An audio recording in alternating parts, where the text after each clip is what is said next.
आई भैया, आप लोग का छोटा भाई हम मिंटू लाल यादव अंशु म्यूजिक से गाना मेरा रिकॉर्डिंग हुआ है। सुनी, प्यार दुलार जरूर दे, लाइक सब्सक्राइब जरूर करें। कल सुबह 6 बजे मेरा गाना आने वाला है और सुने जरूर, लाइक सब्सक्राइब जरूर करें। अंशु म्यूजिक चैनल से गाना के सुनिए।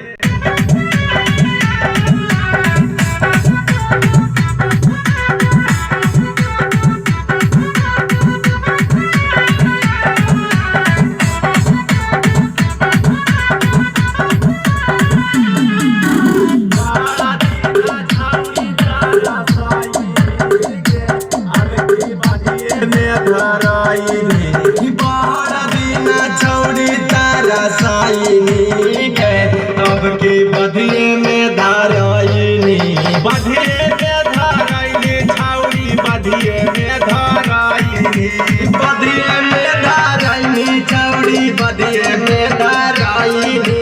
बारह दिन छाउरी तारा साइनी के अब की बधिए में धाराइनी, 12 दिन छाउरी तारा साइनी के अब की बधिए में धाराइनी, बधिए में धाराइनी, छौरी बधिए में धाराइनी। धक्का लेके जाइए सरसों खेत के, छौरी हो जाए हो तो फिर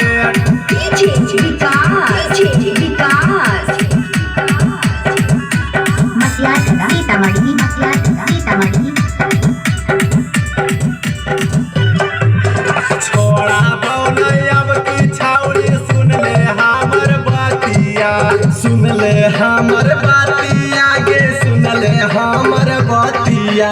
दे दे एगो चुमा के छौरी, धर नहीं जादे धातिया, धर ना जादे धातिया गे, धर ना जादे धातिया। छोड़ा बौनई अब की छौरी, सुन ले हमर बातिया, दे दे एगो चुमा के छौरी, धर नहीं जादे धातिया। लागो हौ के राहिया भोलाइनी गे, छौरी बधिए में धराइनी, 12 दिन हमरा तारा साइनी गे, छौरी बधिए में धराइनी, 12 दिन हमरा तारा साइनी गे, छौरी बधिए में धराइनी। सर हसुआ लेके आइए गेहूं खेत के, छौरी वाले करबै थे।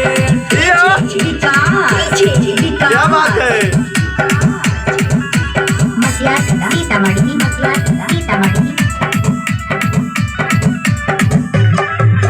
राइटरा हकौगे छौरी, सचिन लाल बिहारी, सचिन लाल बिहारी के छौरी, सचिन लाल बिहारी।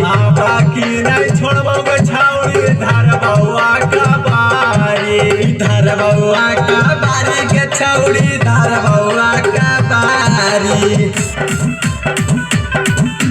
राइटरा हकौगे छौरी, सचिन लाल बिहारी, बाकी नहीं छोड़बोगे छौरी, धर बउआ का बारी।